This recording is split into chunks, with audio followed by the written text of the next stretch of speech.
काय प्रतिक्रिया आहे? कोण जबाबदार आहे युती तोडायला? खरं तर कालच शिवसेनेला आम्ही प्रस्ताव दिला होता. आम्ही रात्रभर वाट पाहिली आणि सकाळी 9 वाजेपर्यंत वाट पाहिली. नंतर 9 नंतर आम्ही बसलो आहोत आणि आता आम्ही बी फॉर्म देणार आहोत. अजून एकही बी फॉर्म दिलेला नाही. आता आम्ही ठरवलं, आता आम्ही बी फॉर्म घेऊन निघतोय आणि सगळ्यांना बी फॉर्म देतोय. फॉर्म त्यांनी आता भरलेले नाहीत. अजूनही त्यांची युती असेल तर आम्ही तयार आहोत युतीसाठी. भाजप युतीसाठी तयार आहे. वाट पाहतोय. 10 मिटिंग झाल्या. प्रत्येक वेळेस त्यांचा वेगळा प्रस्ताव होता. त्यांच्यात एकी नाही. जबाबदार कोण युती तोडायला? जबाबदार पूर्णपणे शिवसेना जबाबदार आहे युती तोडण्यासाठी. आम्ही सर्व तिन्ही ग्रुप त्यांचे तिन्हीकडे सांगत असतात. एक वेळेस प्रस्ताव येतो, दुसऱ्या वेळेस परत बदलतात.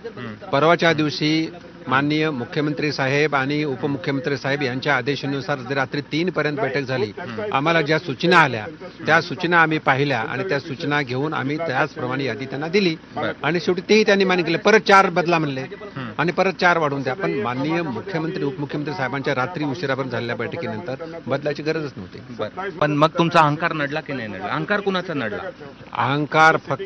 अहंकार आणि इंटरनल पॉलिटिक्स शिवसेनेमधलं हे युती तुटण्यास जबाबदार आहे. शिवसेनेतले इंटरनल पॉलिटिक्स.